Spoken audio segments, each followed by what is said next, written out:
toutes et à tous.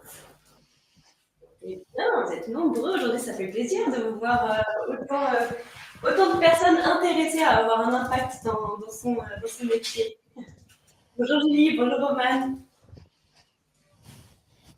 Bonjour Sarah, bonjour à tout le monde. On va commencer tranquillement à vous présenter, là c'est vraiment l'ouverture de la semaine des webinaires carrière RSE. Nous avons comme invité Emmanuelle Lallet, la fondatrice de Sparring Partners et de Talent Impact.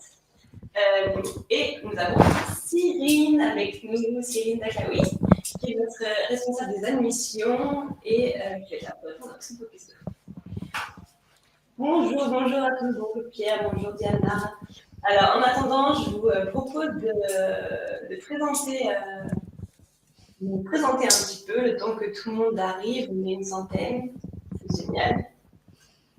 Bienvenue, bonjour, bienvenue dans ce webinaire Indigo. Merci d'être aussi nombreux avec nous.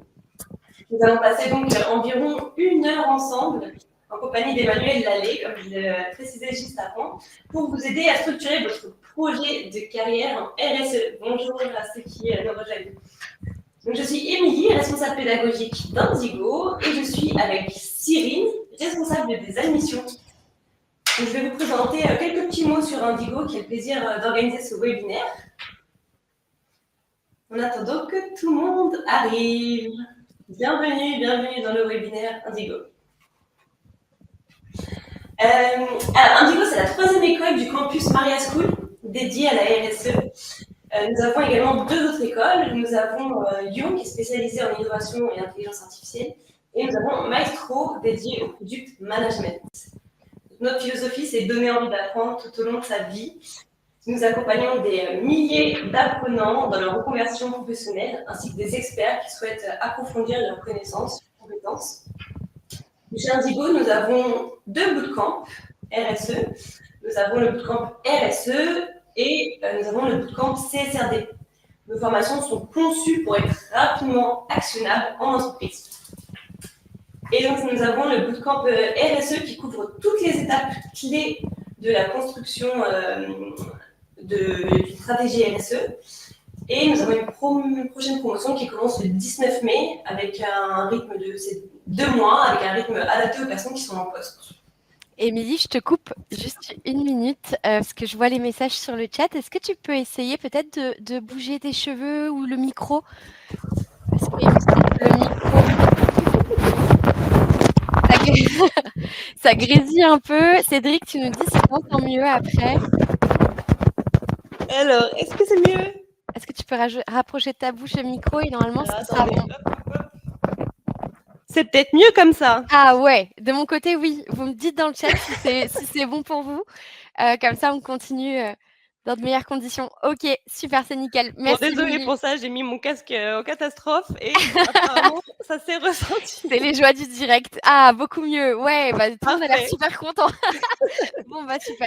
Tant mieux. Bon, alors je vous disais que nous avons chez nous, donc notre philosophie, je répète pour ça, parce que c'est important, notre philosophie, c'est vraiment donner envie d'apprendre tout au long de sa vie. On a des formations qui sont vraiment que vous pouvez adapter et qui sont actionnables en entreprise.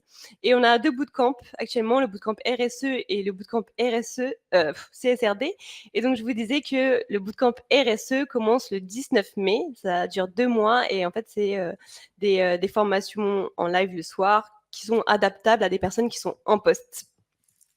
Donc, c'est des formations qui sont très orientées vers la pratique, qui sont animées par des experts qui ont des profils variés et surtout des experts qui font ça tous les jours. Par exemple, vous voyez Pierre-Louis Thiollier au bilan carbone, eh bien, il fait que ça tous les jours chez Schneider Electric. Donc, c'est vraiment des personnes, des experts terrain.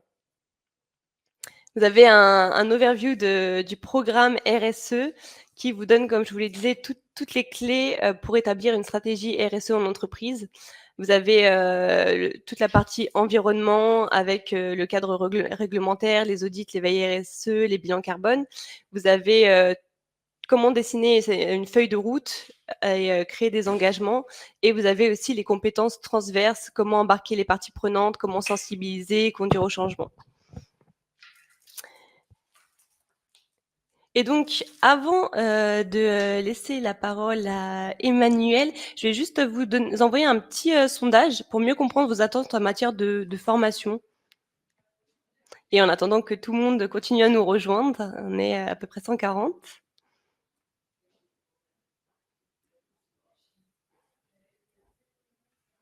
Je vous partage aussi dans le chat les liens des brochures pour ceux qui ne l'ont pas et en tout cas souhaitent en savoir plus sur chacune des formations qu'Émilie a présentées.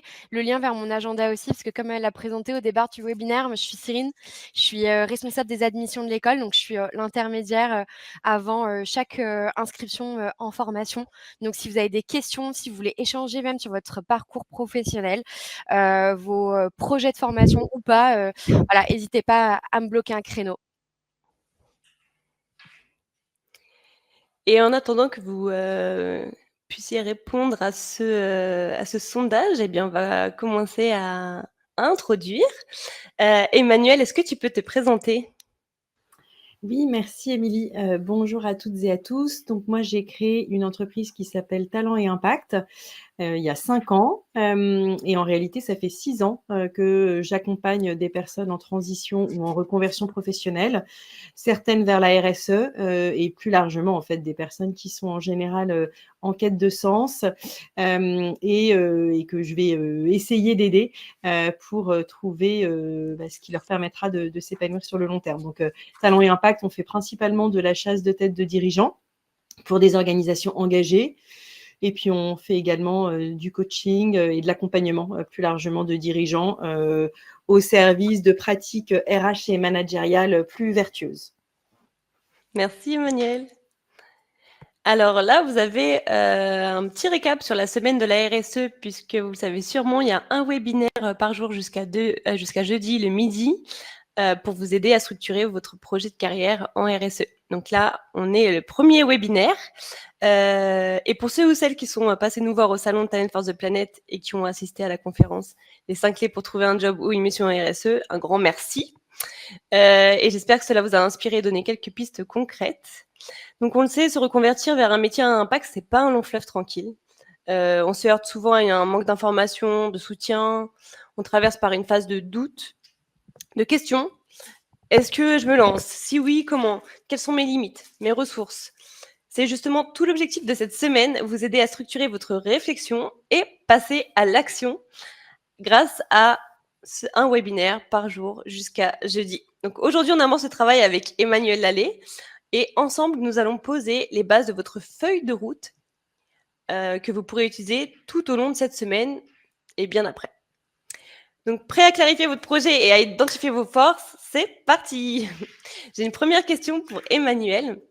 Pourquoi est-il essentiel de partir de soi pour construire un projet professionnel en RSE?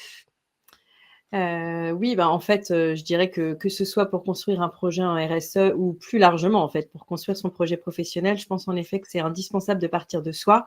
Il y a pas de parcours tout fait, il y a pas de carrière toute tracée. Je pense que c'est vraiment au fur et à mesure de ses expériences et du fait de se connaître qu'on comprend un peu mieux de quoi est-ce qu'on a besoin pour être épanoui. Et donc, pour définir si finalement ce poste en RSE ou ces métiers en RSE pourraient vous convenir, super important que vous vous connaissiez davantage. Et quels sont les premiers signaux qui indiquent qu'un métier RSE est fait pour nous? Je dirais que c'est vrai que derrière la RSE, on peut se faire plein d'idées en fait, en quoi ça consiste exactement. S'agissant des postes en entreprise en tout cas, je dirais que c'est très important d'aimer évangéliser. Donc évangéliser, prendre son bâton de pèlerin, essayer de convaincre des personnes qui n'ont pas forcément envie d'être convaincues, ni même d'en entendre parler. Donc c'est sûr que si là-dessus vous vous reconnaissez pas, il est peu probable que ce soit un métier qui soit fait pour vous. Faut aussi aimer le temps un peu long parce que clairement les changements ils s'opèrent pas du jour au lendemain et donc il faut vraiment savoir composer avec des délais qui sont pas les mêmes pour les uns et pour les autres, avec d'un côté une urgence à agir et puis de l'autre des réalités business qui vont pas forcément dans ce tempo-là. Et puis je dirais aussi, truc de base, enfin même, prioritaire, c'est, il faut que vous vous sentiez, particulièrement, concerné, par les enjeux sociaux, sociétaux ou environnementaux. Ouais, j'aurais pu commencer par là, parce que sinon, peu probable en effet que le métier soit fait pour vous.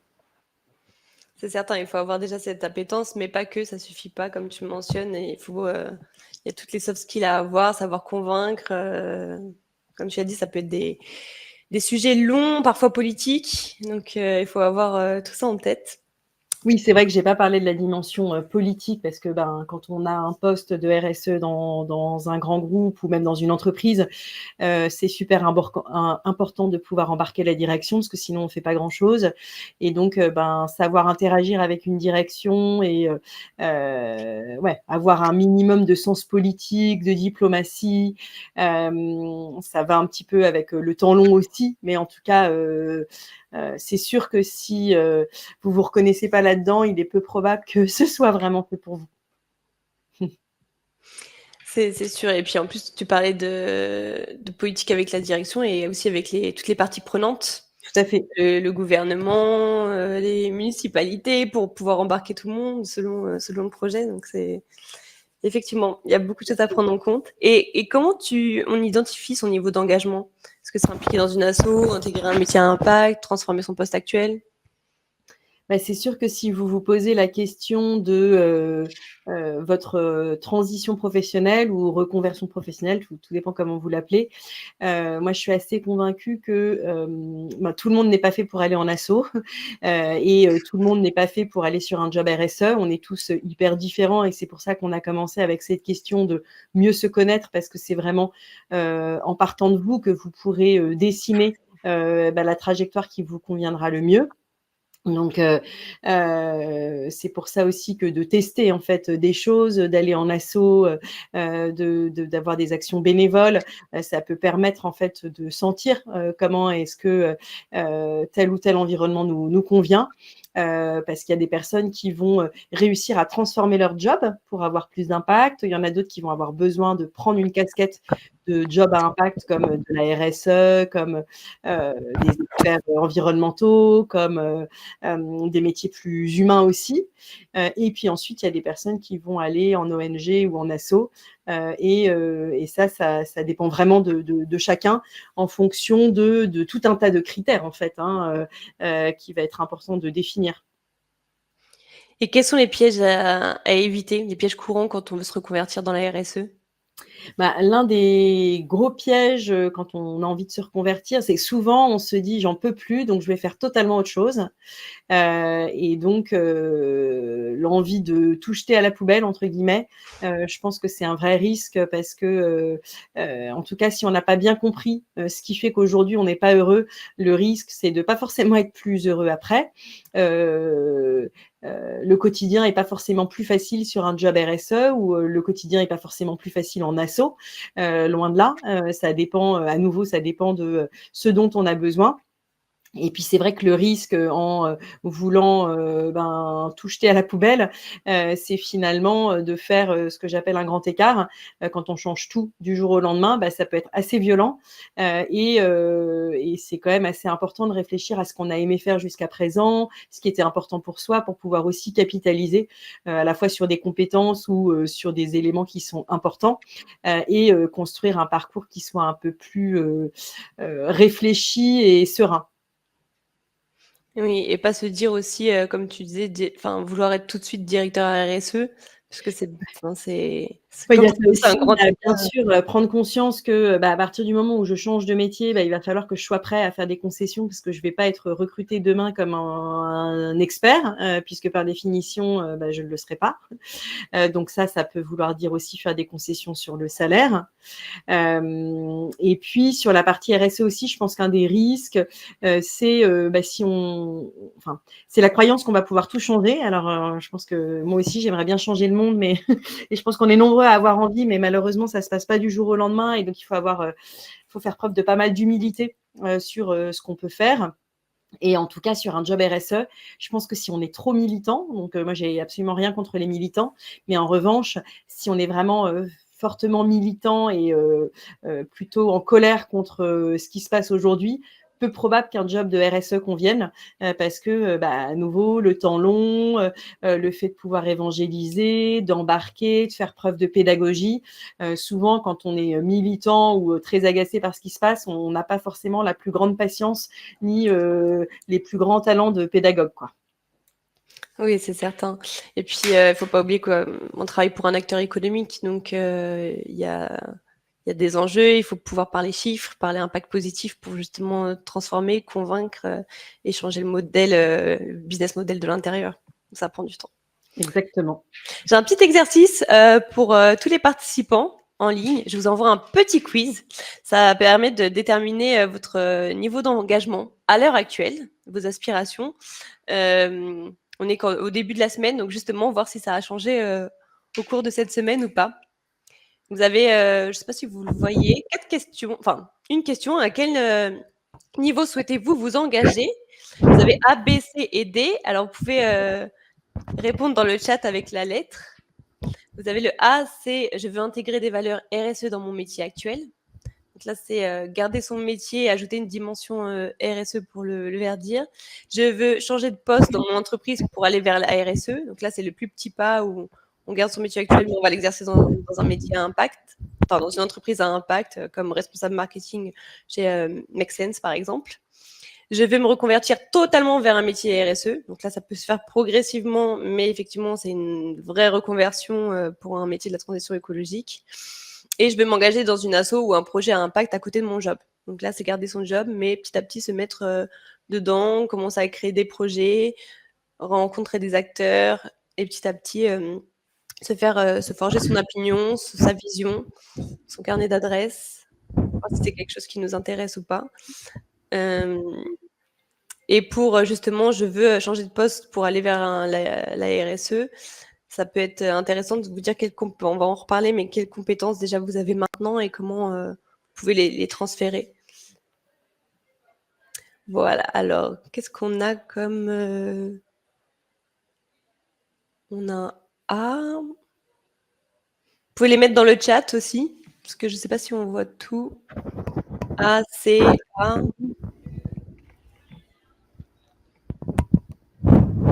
D'accord, donc il y a pas mal de personnes qui veulent se reconvertir totalement. Ah oui, quelques personnes pour intégrer des valeurs RSE dans son métier actuel. Est-ce que, parce que je vois que c'est quand même beaucoup le C qui est là, donc je vais me reconvertir totalement vers un métier de la RSE. Est-ce que tu peux nous dire un peu Emmanuel, les freins et les opportunités dans ce choix qui est le plus représenté là sur le chat? Oui, je dirais que pour la plupart d'entre vous, ça va sans doute être du coup un nouveau métier et donc par définition, qui dit nouveau métier dit besoin de formation parce que alors parfois il y a des évolutions qui peuvent se faire en interne, hein. Mais en tout cas, vous pourrez pas, on peut pas trouver un job dans une organisation dans laquelle on n'est pas, sans avoir en effet, sans s'être formé. Donc ça, c'est un peu le point de départ. Trouver la formation qui vous conviendra, hein. Il y a des gens qui vont être contents de retourner à temps plein sur les bancs de l'école. Il y en a d'autres qui vont avoir envie d'approches plus innovantes, comme ce que fait Maria Schools. Donc ça dépend à nouveau de chacun. Et puis aussi du temps qu'on a, de ses contraintes pro, perso, voilà. Mais en tout cas, ça va passer par de la formation. Et puis, je pense aussi de pouvoir bien découvrir les différents métiers derrière la RSE, parce qu'en fait, la RSE, c'est vraiment très vaste. Et derrière ça, il y a quand même toute une palette de métiers. Donc, j'imagine que chez Maria Schools, vous les abordez aussi. Mais en tout cas, je pense que quand on choisit de se reconvertir, il faut vraiment aller à la découverte, tel un explorateur de ce qui nous attend, pour pouvoir vraiment se poser toutes les questions.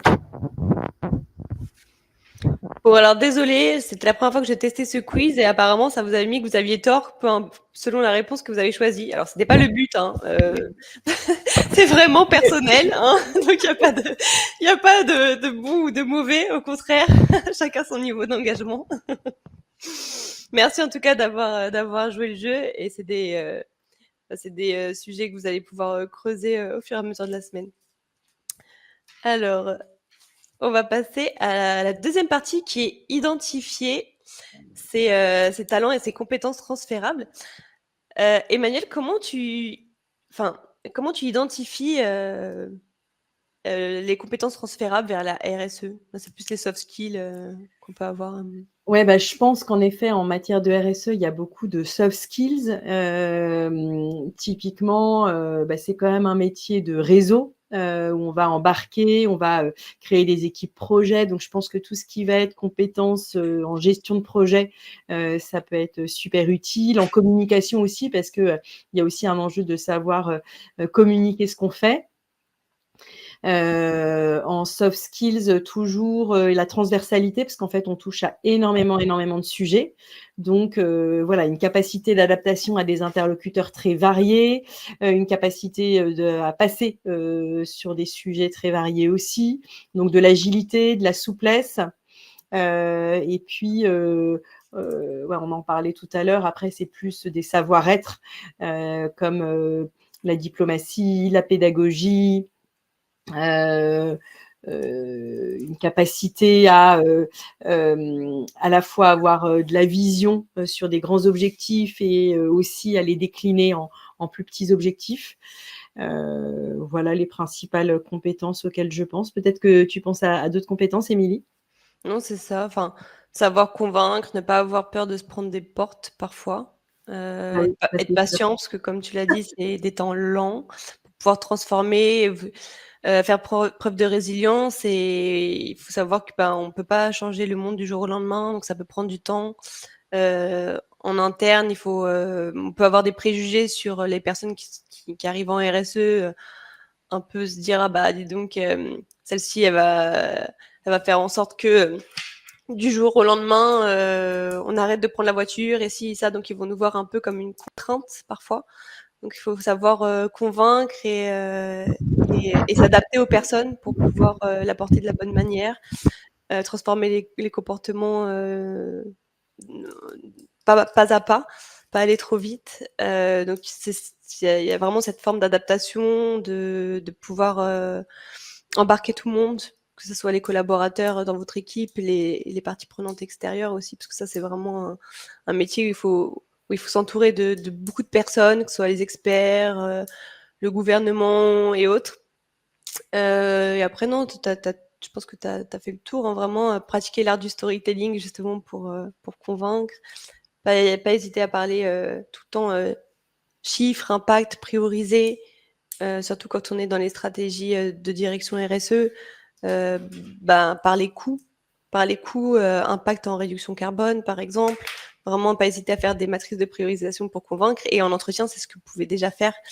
Ça peut prendre du temps, mais si vous allez à un entretien, ne pas y aller avec une sorte de matrice de toutes les idées que vous avez justement pour développer la stratégie RSE de la boîte auquel vous postulez, avec une sorte de matrice de priorisation par exemple, le coût que ça peut leur générer ou en fonction de la stratégie que vous arrivez déjà à déceler en amont, de compétitivité ou justement de risque pour l'entreprise. Voilà. Vous pouvez déjà venir avec ça en entretien et je pense que ça peut vraiment faire la différence.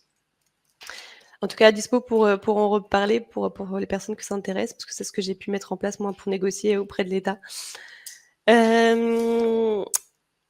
Quel exercice pratique tu recommanderais, j'ai fait un long monologue, désolée, Emmanuel, pour mieux se connaître professionnellement? Tu m'avais parlé de l'ikigai. Ouais, je pense, comme on dit un petit peu depuis le début, c'est super important que vous puissiez vraiment travailler sur vous pour vérifier que c'est bien en RSE que vous allez pouvoir vous épanouir et ou réfléchir aux différentes possibilités qui s'offrent à vous. Et donc, en effet, moi, j'aime bien l'ikigai qui vient du Japon.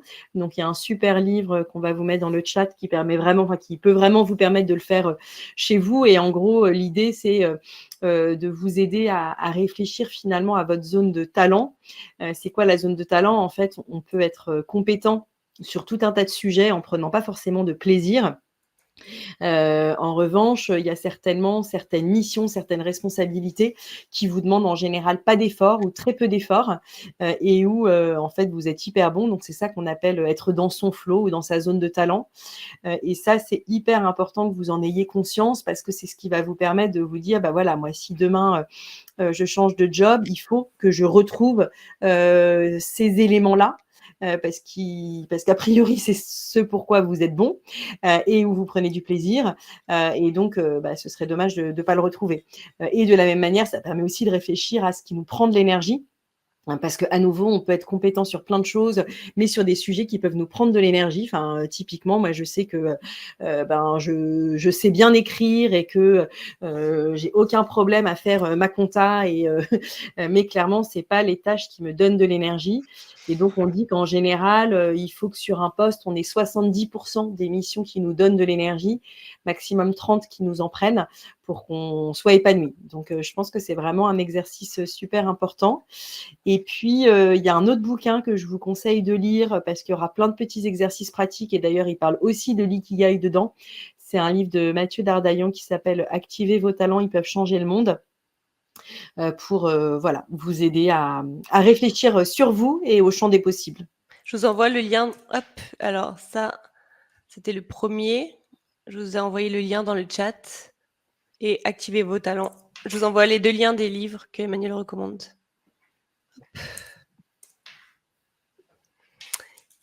Trop bien, merci pour ces recommandations Emmanuel. Avec plaisir. Et comment, les personnes qui veulent se reconvertir en RSE peuvent, tester le métier avant de se lancer?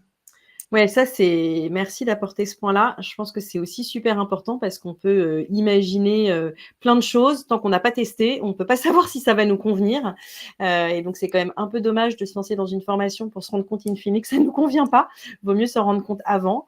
Donc ben, l'idéal, c'est, de pouvoir faire un vie ma vie, donc ça, c'est pas toujours possible, mais enfin, en tout cas, moi, je pense que ça vaut le coup d'essayer, de contacter des personnes, en fait, qui, occupent déjà ce job-là, pour leur demander si elles accepteraient que vous veniez, en observation, 1 journée, 2 journées, 3 journées, voilà, ça dépend vraiment des organisations et des personnes, mais en tout cas, l'idéal, c'est vraiment, de faire ce qu'on appelle un vie ma vie.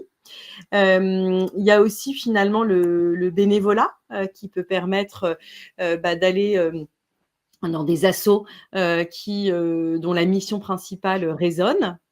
Vous pouvez aussi vous renseigner, je pense que dans la plupart des grosses structures aujourd'hui, il y a soit une fondation, soit des systèmes de mécénat de compétences qui peuvent permettre finalement, bah, de pouvoir, proposer, des compétences sur des projets donnés.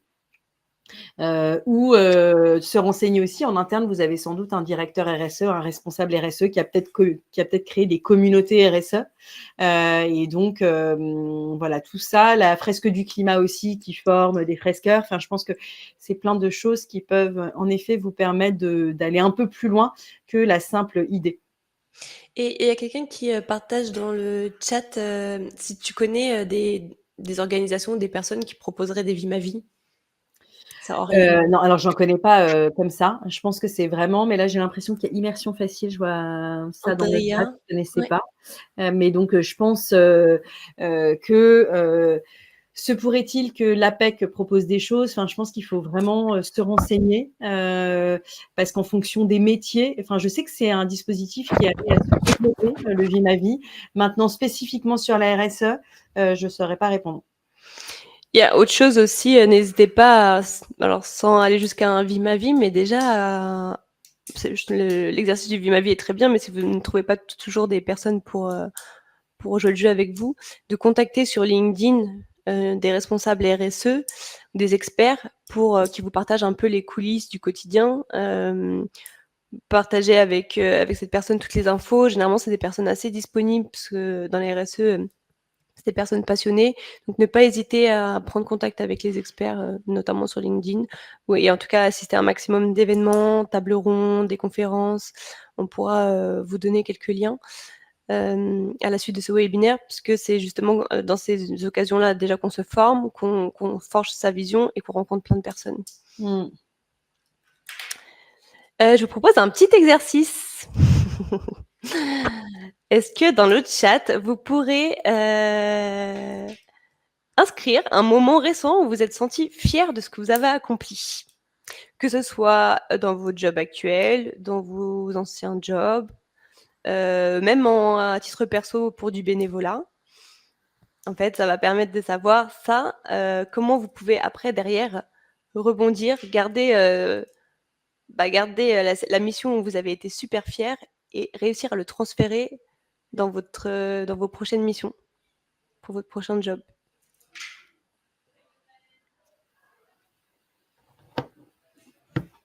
Ça peut être un projet en groupe, ou en tout cas, vous pouvez écrire sur le chat, voilà, un moment où vous vous êtes senti fier, même à titre de bénévolat.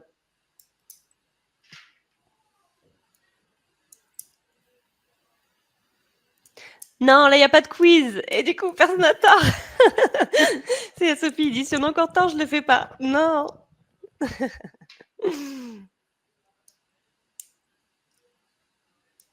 Ah, Andrea, tu as eu les meilleures expériences avec des candidatures spontanées? Trop chouette.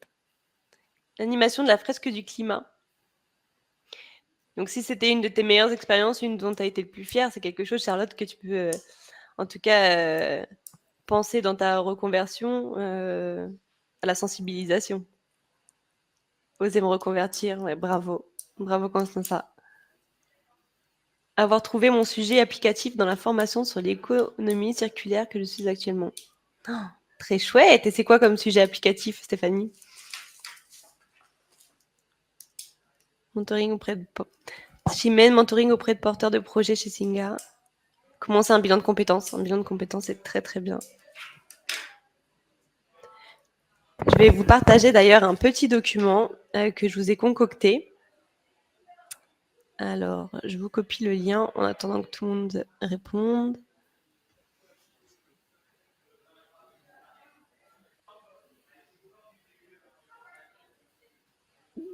Hop.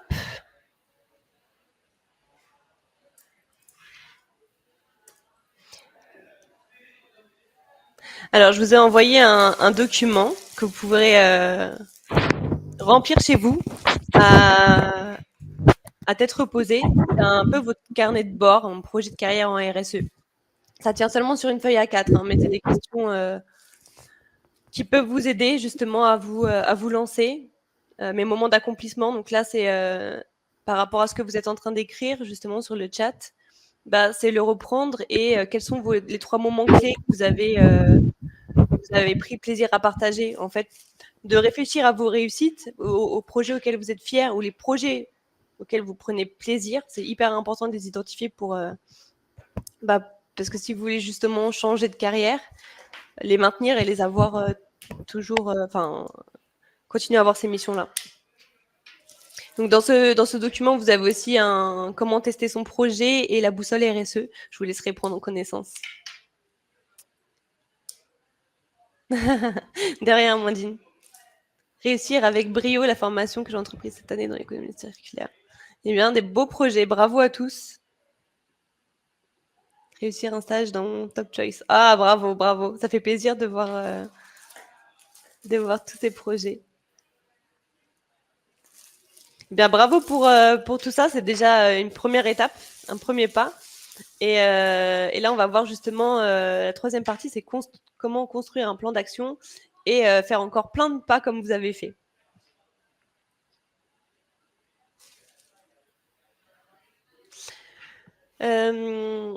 Voilà, donc là, l'idée, c'est après, avec le document que je vous ai concocté, c'est de prendre ce temps-là, mais de vous établir une feuille de route en 3 étapes à court terme, à moyen terme et à long terme, avec un objectif final. Ça, vous pourrez justement compléter le document tranquillement à la maison. Emmanuel, est-ce que tu peux nous partager les principaux conseils pour aborder la transition en RSE? Oui, je l'ai un peu dit tout à l'heure, mais je pense que c'est hyper important que vous mettiez une casquette d'explorateur, d'exploratrice, parce que de toute façon, quand on change de job, c'est vraiment dans cette dynamique-là qu'il faut être. Qu'est-ce que j'entends par exploration? J'entends à la fois déjà essayer de rencontrer un maximum de personnes. Émilie le disait tout à l'heure, il ne faut pas hésiter à faire des approches LinkedIn pour spotter des personnes qui vous inspirent ou qui font ce qui vous intéresse pour pouvoir leur demander juste un café et un partage d'expérience. Pouvoir en effet avoir des lectures, des vidéos, il y a des MOOC, enfin vraiment être vous imprégner en fait de ces sujets qui vous intéressent, parce que c'est aussi ça qui va vous permettre finalement de gagner en légitimité et commencer finalement à adopter ce nouveau costume. Aller à des conférences, à des événements. C'est vrai qu'en matière de RSE, il y en a quand même énormément, pas que à Paris, enfin un peu partout en France, c'est quand même une actualité assez riche. Donc voilà, réfléchir aussi finalement aux premières étapes, hein. C'est pour ça d'ailleurs qu'on va vous amener à travailler là-dessus. Pourquoi? Parce que moi je dis souvent qu'il vaut mieux faire des petits pas que faire un grand écart. Un grand écart, c'est violent et le risque quand on fait un grand écart, c'est qu'en fait on manque de confiance en soi, en fait on perd confiance parce qu'il y a trop de changements d'un coup. Et donc changer de secteur, de métier, de ville, enfin parfois on change vraiment tout. Et on peut pas se sentir légitime en plus. Exactement. Donc, pour travailler sur sa confiance en soi et donc se sentir légitime, c'est super important de pouvoir finalement réfléchir à ce qui va être le plus fluide pour vous voilà, en prenant soin finalement de votre écologie personnelle aussi. On n'a pas forcément besoin de se faire violence, mais plutôt de réfléchir oui, à ce qui va être le plus cohérent par rapport à d'où vous venez et où vous souhaitez aller.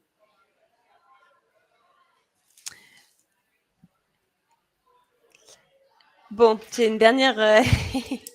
Tu parlais d'aventure, d'explorateur. Je me suis permise la petite image. Alors, dernière petite interaction sur le chat. Quel est votre premier petit pas à réaliser dès demain? Donc, vous nous avez partagé des super beaux projets dont vous êtes fiers. Avec tout ce qu'on s'est dit, quelle est votre prochaine étape que vous allez faire dès demain? Ça peut être contacter quelqu'un sur LinkedIn pour échanger avec lui, pour le remercier de vous influencer positivement. Qu'est-ce que vous envisagez? Il n'y a pas de mauvais choix possible. N'hésitez pas à partager vos réflexions sur. Et bien souvent, c'est le même chat. important que le premier petit pas, il soit pas trop difficile à faire. Parce que s'il est trop difficile, on ne le fait pas. C'est vrai.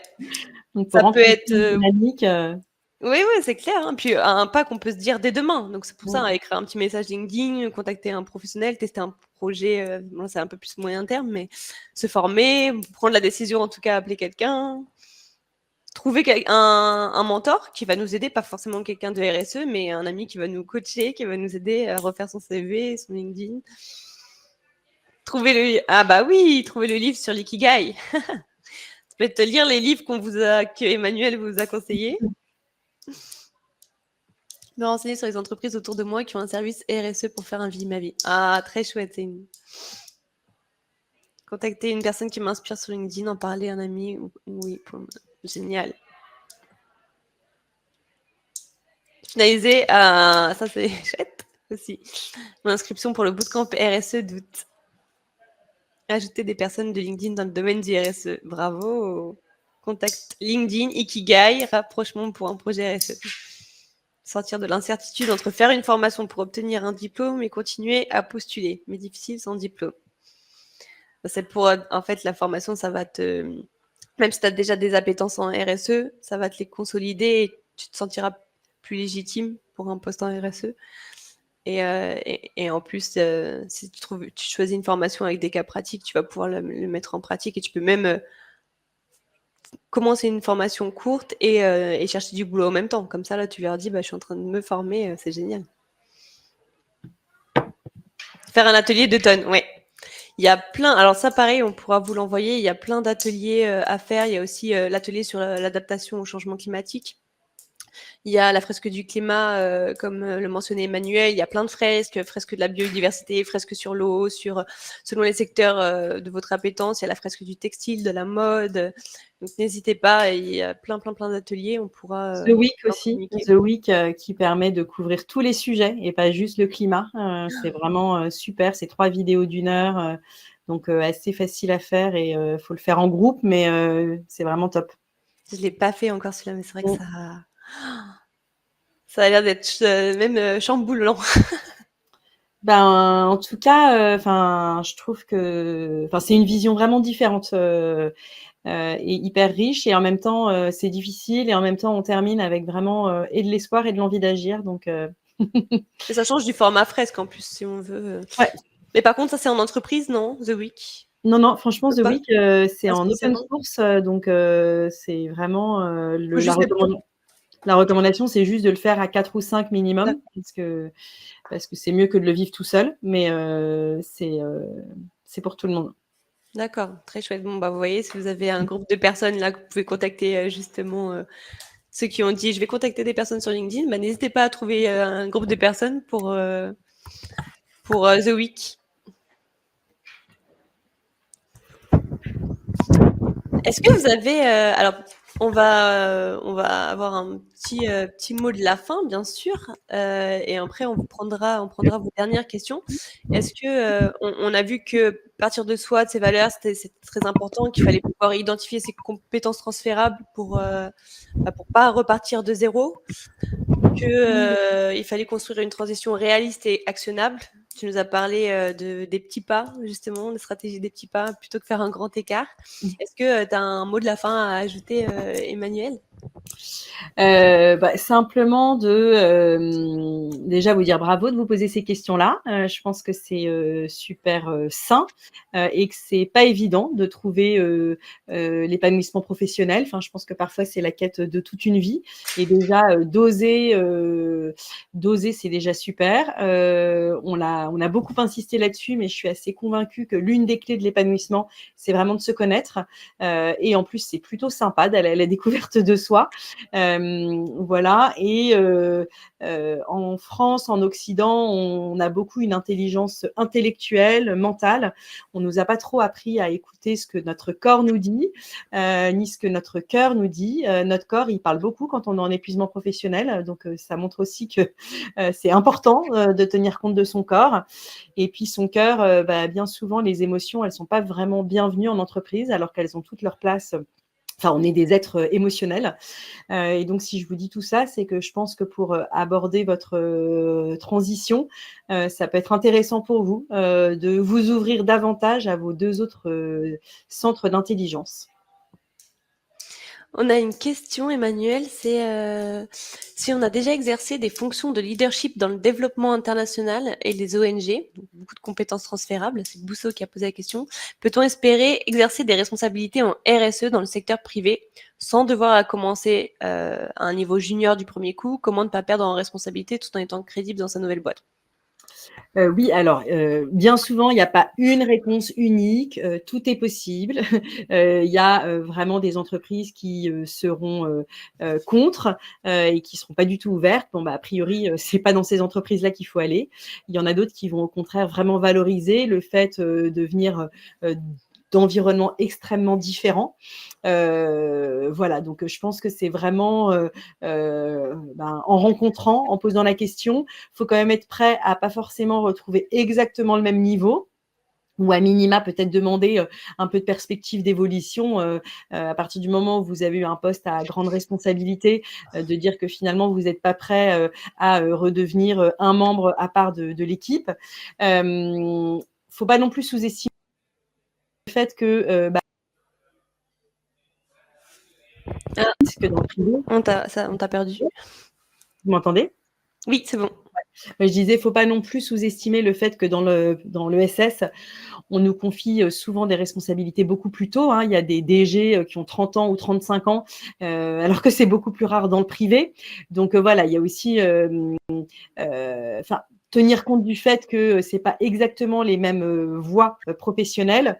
Et donc, se pourrait-il que ce soit plus facile dans une structure pas trop grosse. Et encore, ça va dépendre. Il y a des structures de taille très importante qui vont vraiment valoriser ça. Donc, c'est très variable. Mais en tout cas, pour moi, c'est pas du tout impossible. On ne sait pas parce que on bascule dans le privé qu'on repasse junior ou inversement. Si vous êtes recruté dans le SS demain, vous allez être valorisé dans ce que vous avez fait dans le privé. Donc, heureusement pour ça. C'est bien si vous faites des candidatures spontanées de pas hésiter justement à se renseigner un peu sur la stratégie d'entreprise et bien mettre en avant toutes les compétences transférables, tout ce que vous avez effectué, les responsabilités que vous avez eues, etc. Et si vous répondez à une annonce, en tout cas de choisir l'entreprise où vous aurez plus d'annonces, plus de missions qui vont correspondre pour pas justement repartir de zéro et pouvoir à chaque fois bien identifier ce que vous avez pu faire en ONG qui peut être transféré. Moi, je suis convaincue qu'il n'y a pas besoin de repartir à zéro non plus. Alors, en freelance, sur du consulting, Sylvie, qu'est-ce que tu voulais dire par là? Je peux pas bien comprendre la question. Est-ce que tu peux préciser ta question, Sylvie, si tu voulais savoir si c'est mieux d'être travail pour quelqu'un ou en consulting ou en RSE ou... On ne sait pas ce que tu voulais dire exactement. En tout cas, n'hésitez pas, on va prendre des dernières questions. Et ensuite, à la fin de ce webinaire, on vous enverra le replay, évidemment. On remettra en lien le document que je vous ai partagé, votre mini bilan express pour vous convertir à la RSE. Et on remettra aussi des liens, des ressources utiles. Merci Thierry, merci toi.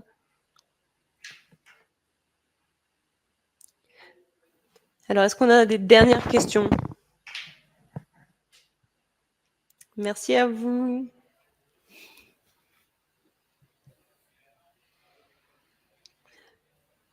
Eh bien, je pense qu'on va s'arrêter là. Emmanuel, où est-ce qu'on peut te contacter si les participants ont des questions?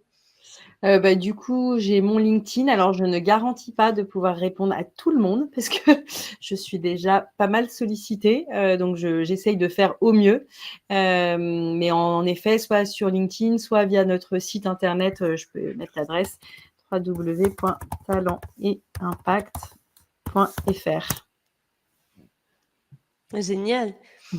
Merci beaucoup, Emmanuel. Merci à tous les participants. Merci pour votre enthousiasme, vos questions. On est vraiment ravis qu'il y ait autant de personnes qui vont se convertir à la RSE ou en tout cas qui vont y aller progressivement.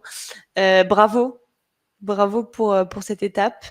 Demain, on a le second webinaire pour ceux qui veulent s'inscrire. C'est avec Fabien de Jobs That Make Sense, qu'on est en partenariat avec eux cette semaine, qui va vous partager des données, des chiffres, justement les secteurs qui recrutent et un peu les tendances du marché. Voilà, donc n'hésitez pas, c'est à la même heure. On pourra vous envoyer le lien d'inscription. Et puis, belle exploration à tout le monde. Bonne exploration, bravo à tous. Et à bientôt pour notre prochain webinaire Indigo. À bientôt. Au revoir. Bonne journée.